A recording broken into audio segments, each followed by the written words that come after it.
잠깐 자리에서 일어나실까요? 우리 하나님의 말씀 같이 받들어서 읽도록 합니다. 누가복음 12장 33절 말씀입니다. 같이 읽겠습니다. 너희 소유를 팔아 구제하여 낡아지지 아니하는 주머니를 만들라. 곧 하늘에 둔 바 다함이 없는 보물이니 여기는 도적도 가까이 하는 일이 없고 좀도 먹는 일이 없느니라.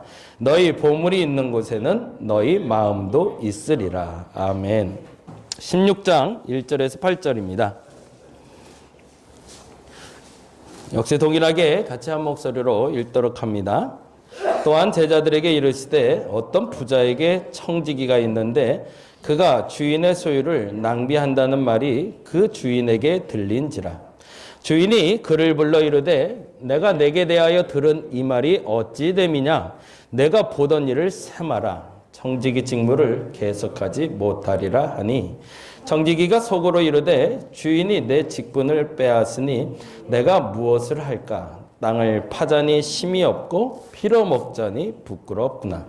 내가 할 일을 알았도다. 이렇게 하면 직분을 빼앗긴 후에 사람들이 나를 자기 집으로 영접하리라 하고 주인에게 빚진 자를 일일이 불러다가 먼저 온 자에게 이르되 내가 내 주인에게 얼마를 빚졌느냐. 말하되 기름 100말이니이다. 이르되 여기 내 증서를 가지고 빨리 앉아 50이라 쓰라 하고 또 다른 이에게 이르되 너는 얼마를 빚졌느냐. 이르되 100석이니이다. 이르되 여기 내 증서를 가지고 80이라 쓰라 하였는지라. 주인이 이 옳지 않은 청지기가 이를 지혜 있게 하였으므로 칭찬하였으니 이 세대의 아들들이 자기 시대에 있어서는 빛의 아들들보다 더 지혜로움이니라. 아멘. 자리에 앉아주시기 바랍니다. 오늘 제목은 돈으로 살 수 있는 행복입니다. 돈으로 살 수 있는 게 많은데 특별히 행복도 살 수 있다는 걸 알게 된 책이라 그 얘기를 조금 나눠보려고 합니다. 누가복음 12장 33절, 누가복음 16장 1절에서 8절, 굿라이프 최인철 교수님의 책인데요. 이 책을 가지고 같이 이야기를 나누려고 합니다. 프레임이라는 책으로 한번 이슈가 한번 됐었고 그 프레임이라는 책을 쓰고 난 후에 본인이 그런 생각을 했대요. 이론을 얘기했는데 그 이론대로 사는 게 어떨까? 나는 그렇게 말했는데 그렇게 사는 게 행복을 가져다 주지 못한다면 그 프레임이라는 책은 잘못된 거잖아요. 그래서 본인이 살아본 책 그리고 학생들과 연구하며 연구 과제의 결과로 나온 책이 바로 이 굿라이프. 다른 말로는 원래 행복론이라고 적으려고 했는데 행복이라는 단어에 대해서 조금 안타까운 마음이 들었다고 1장에 적고 있어요. 행복의 어원을 보면 순간적으로 오는 기쁨이라는 표현이랍니다. 그냥 잠시 잠깐 머물다 가는 걸 행복이라 말한다면 우리는 행복하지는 않은 거잖아요. 그러면 지속되는 복, 지속되는 기쁨을, 지속되는 행복을 누리려면 어떻게 할까? 그래서 굿라이프라는 제목으로 이 책을 쓰게 됐다고 얘기를 해요. 이 책 이야기 조금 먼저 하고요. 그리고 오늘 말씀 같이 나눠봤으면 좋겠습니다. 최인철 책의 행복론이고요. 프레임에 대한 실천편으로 알려져 있습니다. 두 가지의 행복론을 얘기하는데 첫째는 균형 있게 추구하자. 뭐를 균형 있게 추구하자는 얘기일까요? 순간의 행복과 삶의 행복을. 순간의 행복을 다른 한 단어로 바꾸면 쾌락이라고 바꿀 수 있대요. 그런 거 있잖아요. 너무 더울 때 시원한 사이다 한 잔 탁 마시다 좋다라는 것처럼 너무 배고플 때 밥 한 번 딱 먹으면 따뜻한 신쌀밥 하나만 먹어도 너무 행복하잖아요. 근데 그걸 쾌락이라고 그러죠. 그냥 순간적인 거죠. 그렇다고 그 밥을 계속 먹는다고 계속 행복한 건 아니잖아요. 그렇게 순간적으로 오는 행복이 있는 반면에 지속되는 행복이 있더라는 거죠. 삶에 뭐가 발생했을까요? 의미를 찾아진 거죠. 목표를 하나 정하고 우리 상호가 특히 그럴 텐데 수능만 끝나봐라 이렇게 되지 않나요? 그렇죠? 목적지가 정해져 있어요. 그럼 목적지를 향해 갈 때 그 목적지로 가는 내가 점점 가까워지면서 그 목적을 이룰 수 있다고 생각하면 그 기간 내내 행복할 수 있죠. 그럼 뭐가 발견된 걸까요? 순간의 쾌락이 아니라 지속되는 의미를 찾게 된 거죠. 그런데 중요한 건 사람들이 이 쾌락과 이 의미를 찾는 행복을 함께 하지 못하고 하나만 쫓아 사는 경우들이 많더라는 거죠. 의미만 쫓아 사는 사람은 사실은 그 순간순간의 기쁨을 누리지 못하고 사는 안타까움이 있고, 그 순간순간의 기쁨을 누리고 사는 사람들은 삶의 나중을 돌아봤을 때 남는 거 없는 삶을 사는 사람도 있기에 이 두 가지 행복을 같이 골고루 누린다면 이게 진짜 행복 아닐까. 그래서 균형 잡힌 행복 한번 누려보자. 이게 첫 번째. 두 번째는 내 마음을 바꾸기보다 행복 환경을 바꾸라고 얘기합니다. 이 표현이 이분에게는 조금 다른 거예요. 왜냐하면 이분에게 있어서의 첫 번째 책이 프레임이라는 책이기 때문에 그렇습니다. 그 말은 뭐냐면 제가 예를 들어서 오늘 막 재미난 일을 하고 싶어요. 재미난 일을 경험하고 싶어요. 그러면 어떻게 하면 될까요? 보통 일반적으로는 내가 재미난 일을 기획하고 준비해서 그 재미난 일을 해야 된다고 얘기를 하죠. 근데 최인철식의 이 재미난 일은 재밌는 사람을 만나는 겁니다. 내가 재밌는 일을 하고 싶어? 그러면 그냥 태호를 만나면 되는 거예요. 그러면 태호가 나를 재밌게 해주면 난 그날 하루가 재밌는 거죠. 의미 있는 일을 하고 싶어 라면 의미 있는 목적지를 정해놓고 이렇게 막 적어나가지 말고 의미 있는 사람과 만나라는 겁니다. 워렌 버핏이라는 사람과 점심 한 끼를 먹으면서도 그 시간이 너무 좋았다고 말할 수 있는 이유는 그 순간으로 느껴지는 그 점심 식사가 내게는 정말 귀한 의미로 다가오기 때문이겠죠. 개척하는 목사님들이 저를 찾아와서 같이 점심 먹기 원하고 우리 교회를 보길 원해요. 그 사람들이 찾는 건 뭘까요? 예, 의미 있는 교회를 만들고 싶은 거죠. 그러면 그것을 위해서 나를 바꾸는 것도 중요하지만 최인철 교수가 말하는 건 환경을 바꿔서 그 목적지에 도달하라라고 얘기합니다. 이게 이제 두 번째. 그래서 사실은 이 책은 이 두 가지를 요약해서 참된 행복은 이것이다라고 얘기하고 있어요.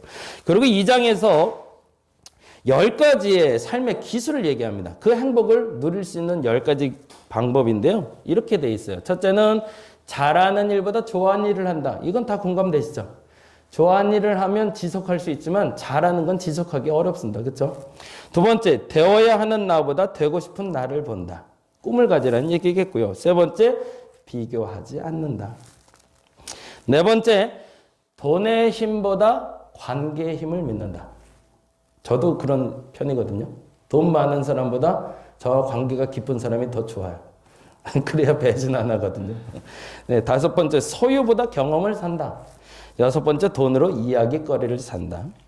일곱 번째, 돈으로 시간을 산다. 여덟 번째, 걷고 명상하고 여행한다. 아홉 번째, 소소한 즐거움을 자주 발견한다. 열 번째, 비움으로 채운다. 이 10가지를 실천하면 행복할 수 있다. 라고 굿 라이프다라고 얘기할 수 있다고 최인철 교수는 얘기해요. 근데 그 중에서 여러분과 함께 나누고 싶은 건 요 세 가지 한번 나눠봤으면 좋겠습니다. 첫 번째 5번, 6번, 7번에 제시한 내용인데 요 얘기가 돈에 관련된 얘기예요. 첫 번째는 소유보다 경험을 산다. 두 번째, 돈으로 이야기거리를 산다. 세 번째, 돈으로 시간을 산다. 오늘 이야기 잠깐 나눠보려고 합니다. 돈으로 소유보다 경험을 사라고 최인철 교수는 얘기합니다. 이 말의 뜻은 이런 말인데요. 이스털린 역설이라는 단어가 있대요. 한 사회에서 부자가 가난한 자보다 행복하답니다. 그렇지 않을까요? 여러분은 어떻게 생각하세요? 부자가 행복할까요? 가난한 사람이 행복할까요? 부자가 행복합니다. 우리 솔직히 인정해야 됩니다. 철학적으로 말했을 때 뭐 이렇게 따지지 말고 자꾸 의미 부여하지 말고 많으면 행복하죠. 근데 재미난 게 있어요. 이스털린 역설은 그 얘기를 해요. 그렇다면 한 사회가 다 부해졌을 때 그 사회는 행복할까? 아니더라는 거죠. 이상한 건 사람들이 돈이 많아지면 행복한다고 얘기하는데 가난한 사람보다. 근데 한 사회가 다 부유해졌다고 해서 그 사회가 행복하다라고 말하지는 않더라는 겁니다. 이유가 뭘까요? 그 이유를 세 가지로 이렇게 얘기합니다. 첫째는 소득의 불균형 때문에. 모두가 다 잘 사는 게 아니기 때문에. 한 사회가 잘 살게 되었을 때 분명 잘 사는 사람이 있기 때문에 평균적으로 잘 살게 됐지만, 그러나 안타깝지만 그들 중에 가난한 사람들이 있더라는 거죠. 그러면 그들은 행복하지 않다. 두 번째, 이 말이 조금 재미난 표현이고 어려운 표현이긴 한데 총소득과 총처분가능소득의 차이 때문이다. 이 단어는 조금 설명하면 총소득은 내가 한 달간 버는 돈이에요. 예를 들어서 300만 원을 벌어요. 근데 중요한 건 300을 번다고 300이 다 내게 아니더라는 거예요. 전기세 빠져나가야죠. 핸드폰 값 빠져나가야죠. 자동차 할부 나가죠. 전세자금 대출 나가죠. 이렇게 저렇게 나가고 나니까 300만 원 중에 내게 남는 돈이 별로 없어요. 그러면 300을 벌어도 그 300이 내가 고스란히 잘 사용된 돈이 아니기 때문에 행복하지 않다고 느낀다는 거죠. 총처분 가등소득이란 그래서 그렇게 일방적으로 빠져나가는 돈 빼고 남은 여유 자금이 많아졌을 때 사람들은 돈의 가치로 본다면 행복하다라고 생각한대요. 여러분도 그렇지 않으시나요? 여러분 월급에서 얼마 남으시나요? 여러분을 위해서 쓸 돈이 아껴 쓰시는 분들도 많죠. 그리고 넉넉하게 쓰시는 분도 있을 거예요. 근데 중요한 건 내가 쓰고 싶은데 쓸 수 있는 돈이 생긴다면 그 사람들은 돈의 가치로 봤을 땐 행복하다라고 말한다는 거죠. 여러분이 그렇게 되시기 바랍니다. 예, 넉넉해지시기 바랍니다. 정말로 넉넉해지셔서 마음껏 하고 싶은 거 마음껏 하고 사시기 바랍니다. 세 번째는 개인의 소비 형태 때문에 그렇답니다. 이 단어를 얘기하고 싶어서 첫 번째 챕터를 제가 골랐어요. 소유를 사는 소비는 행복을 감소시키지만 경험을 사는 소비는 행복을 증가시킨다. 이 단어가 참 재밌죠. 소유를 산다는 건 뭘고 경험을 산다는 건 뭘까요? 소유라는 건 옷 같은 거. 뭐 안경 같은 거, 시계 같은 거. 고급으로 살 수 있어요. 좀 더 제가 돈이 많으면. 그걸 소유라고 부르는 거죠. 근데 그 소유는 소유할수록 행복해지는 것 같은데 소유할수록 행복은 이상하게 감소되라는 거죠. 근데 반면에 경험을 사는 소비. 무슨 말이냐면 오늘은 오랜만에 좋은 데 여행을 갔어요. 가족들과 함께. 한 100만 원을 썼어요. 근데 그 100만 원을 쓴 돈이 날아간 것 같이 보여도 그 가족과의 행복이라는 그 시간을 얻었기 때문에 그 경험을 얻었기 때문에 그 시간은 행복을 증가시킨다는 얘기죠. 경험을 산 사람과 이야기를 즐겁지만 소유를 산 사람과 이야기하면 부럽다. 이건 제가 만든 단어인데 책을 읽다가 한번 생각해 보세요. 돈으로 이야기거리를 사라고 두 번째로 이야기합니다. 그 말은 뭐냐면 소유를 가지고 있는 사람하고 얘기를 해보자고요. 예를 들어서 이번에 차를 하나 포르쉐를 샀어요. 누가. 이번에 하나 사는데 한 7억 정도 줬어. 괜찮아. 마음에 들어. 딱 해요. 어떤 생각 드세요? 와 좋겠다. 그러고 끝나시나요? 와 부럽다. 그리고 뭐까지 갈까요? 이제 평가하기 시작합니다. 저놈은 어디서 저렇게 돈을 벌었을까? 그리고 나랑 자꾸 비교하면서 자괴감도 들 수도 있겠죠. 근데 경험이라는 건 좀 다르더라는 거죠. 어저께 저희 아이들 데리고 조금 오랜만에 화성 한 바퀴를 좀 돌았어요. 화성이 여기 화성 수원 화성 그 뒤쪽으로 가니까 좋은 그 동네가 많더라고요. 거기를 한 바퀴를 돌고 왔는데 그런 경험을 나눌 때 와 부럽다도 나오지만 거기서 할 수 있는 게 있어요.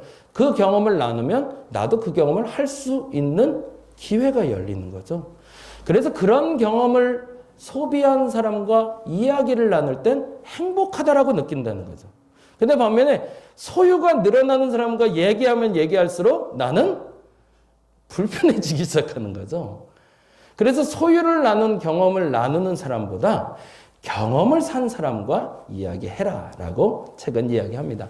공감이 좀 되시나요? 그랬으면 좋겠습니다. 네, 그래서 물론 내가 가진 것도 많아지면 좋죠. 네, 그것도 좋은데 그게 여러분의 자랑거리가 되지 않았으면 좋겠어요. 그 얘기를 이렇게 표현을 하고 싶어요. 소유물은 비교를 불러오지만 경험은 비교를 유발하지 않기 때문에 그렇습니다. 경험은 절대 비교하게 만들질 않습니다. 그런데 소유물은 자꾸 비교하게 만들죠. 비교는 평가를 가져오고 결국 사람의 관계를 결국에는 멀게 만듭니다. 그래서 여러분의 소유를 자랑하지 마시기 바랍니다. 그게 안 돼요. 두 번째, 경험을 산 사람은 정체성을 만들어갑니다. 이게 참 좋은 단어인데요. 우리가 보유한 물건이 우리를 평가받는 것처럼 여겨지지만 사실은 그게 나를 평가하는 게 아닙니다. 저 사람 좋은 차 샀네? 그건 좋은 차를 가지고 있는 사람일 뿐이지 그 사람이 아니라는 거죠. 근데 좋은 경험을 많이 가진 사람은 의식과 철학이 된다는 겁니다. 이 단어는 여러분이 좀 담아가시면 좋겠어요. 사실은 오늘 설교에서 이 단어가 제일 중요한 단어로 저는 봐요. 소유를 가진 사람이 될 것이냐, 경험을 가진 사람이 될 것인가. 경험을 산 사람은 나를 돈을 주고 사는 겁니다. 이 단어가 저는 너무너무 마음에 들어요. 좋은 경험이란 진정한 나를 만들어가는 과정이기 때문에 그렇습니다. 그래서 여러분이 돈을 쓸 때, 그러니까 아까 말한 대로 워런 버핏이라는 사람이 주식 투자로 어마어마하게 돈을 벌었대요. 그렇게만 따지면 부러워요, 그냥. 근데 그 사람에게 그 경험을 살 수 있는 시간이 온 거예요.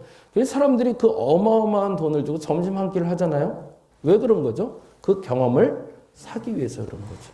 경험을 사면 결국에는 어떻게 될까요? 그 돈이 날아가는 걸까요? 아니요. 그 경험이 곧 내가 될 수 있기 때문이죠. 경험을 산 사람은 이야기거리가 있는 사람입니다. 무슨 얘기를 하고 싶을까요? 어제도 저도 화성 갔다 오니까 막 나누고 싶어요. 좋은 걸 많이 보고 왔기 때문에. 그래서 좋은 사람과 경험을 나누는 수단은 매우 큰 행복이 됩니다. 우리 교회가 그랬으면 좋겠어요. 아, 나 이번에 차 바꿨어. 이번에 집 샀어. 이런 얘기도 좋아요. 이번에 내가 부동산 갖고 있는 게 꽤 많이 올랐어. 아이, 좋아요. 그러면 그 사람과 점점 멀어지실 겁니다. 그런 거 자랑하는 교회가 아니라 여러분의 경험을 나눌 수 있는 교회. 그 교회가 우리 교회 되기를 간절히 바랍니다. 세 번째, 이 단어가 또 의미가 있을 것 같습니다. 돈으로 시간을 사시기 바랍니다. 지금 말씀드린 세 가지는 행복을 사는 방법입니다. 돈으로. 서울대 행복연구센터 연구 결과 우리를 가장 행복하게 하는 활동들이 있대요. 첫째는 여행, 운동, 수다, 걷기, 먹기, 명상 등인데요. 돈이 많이 들까요? 의외로 우리를 행복하게 하는 건 돈이 많이 드는 게 아니에요. 그죠? 운동하시지 않나요? 사람들하고 대화도 하시잖아요. 걷기도 하고요. 먹기도 하고요. 또 우리는 기독교인이니까 묵상도 하고요. 이게 사실은 가장 행복하게 만드는 도구들이래요.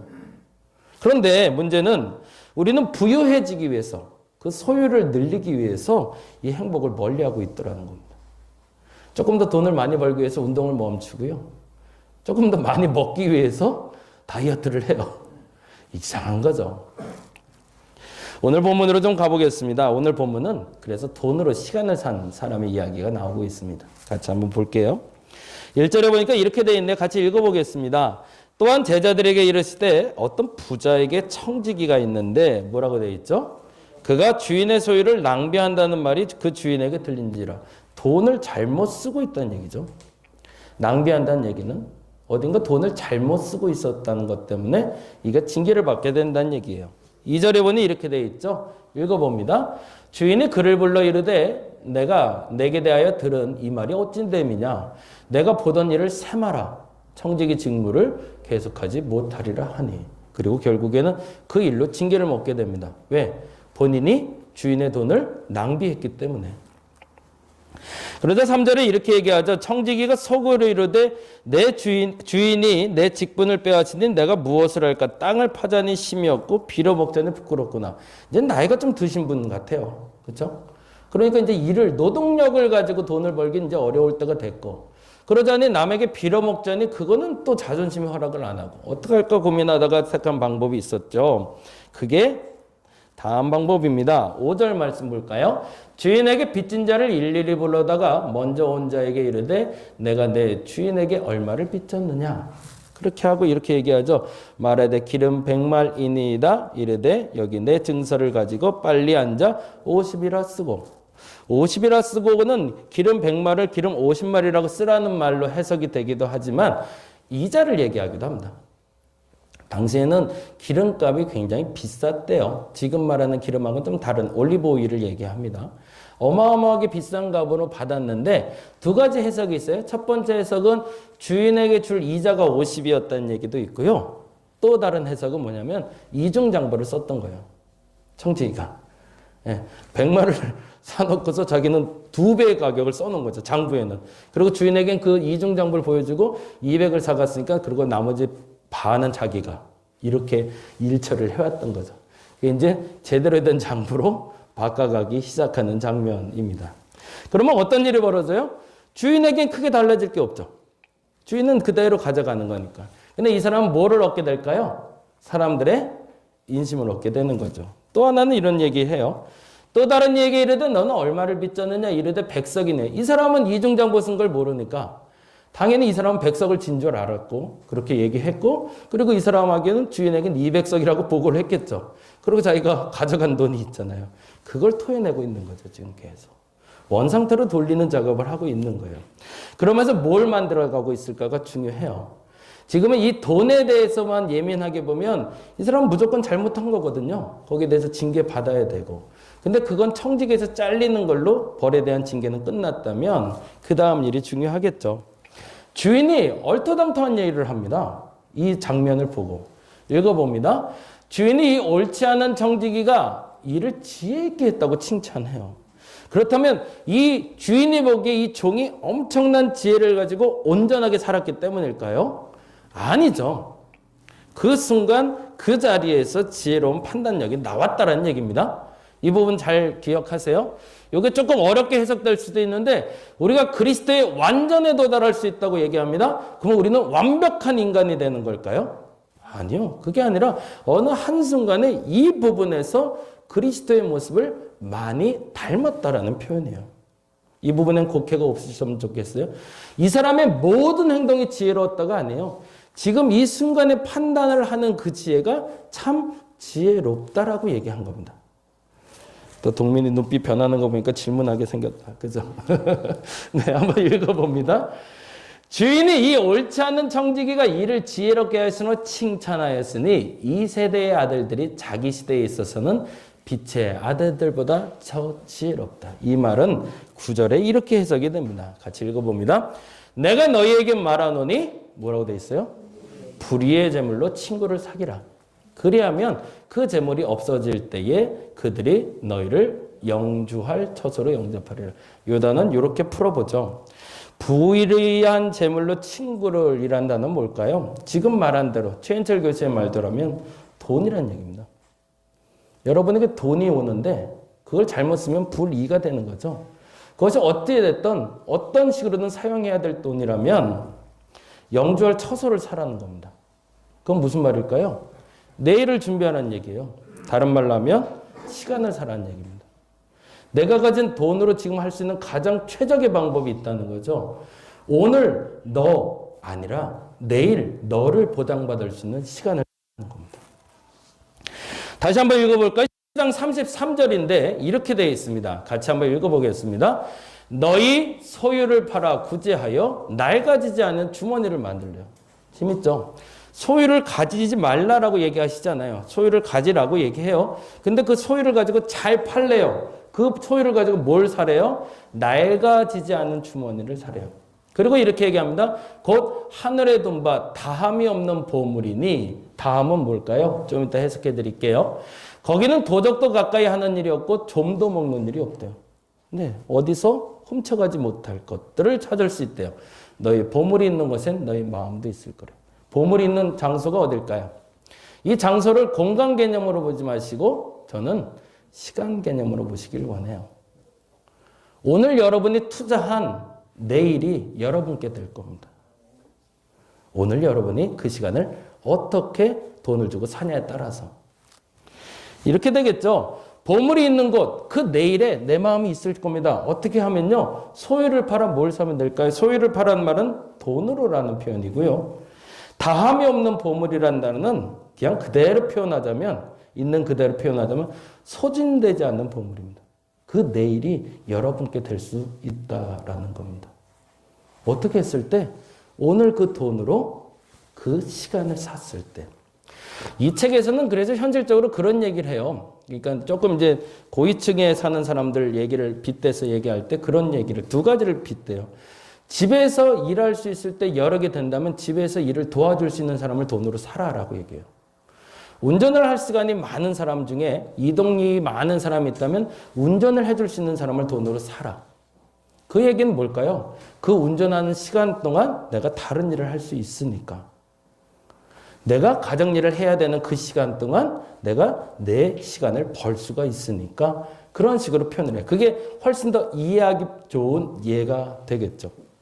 여러분에게도 그리고 돈으로 그 시간을 사지 않는 사람에게도 내일은 동일하게 흘러갈 겁니다. 근데 그 내일을 여유롭게 쓸 수 있는 사람이 있고 내일도 오늘처럼 빡빡하게 사는 사람이 있을 거예요. 어떤 차일까요? 돈으로 시간을 산 사람과 사지 못한 사람의 차이겠죠. 돈으로 살 수 있는 행복이 있습니다. 오늘 최인철 교수의 말이기도 하지만 오늘 보면 두 가지 행복을 사라고 얘기합니다. 첫째는 소유를 사는데 돈을 쓰지 말고 여러분의 경험을 사는데 돈을 사용하시기 바랍니다. 그리고 두 번째는 시간을 사는데 여러분의 재물을 사용하시기 바랍니다. 여러분이 돈으로 산 그 경험과 시간은 여러분에게 내일이라는 아주 멋진 시간을 보물로 허락해 줄 겁니다. 기도하겠습니다.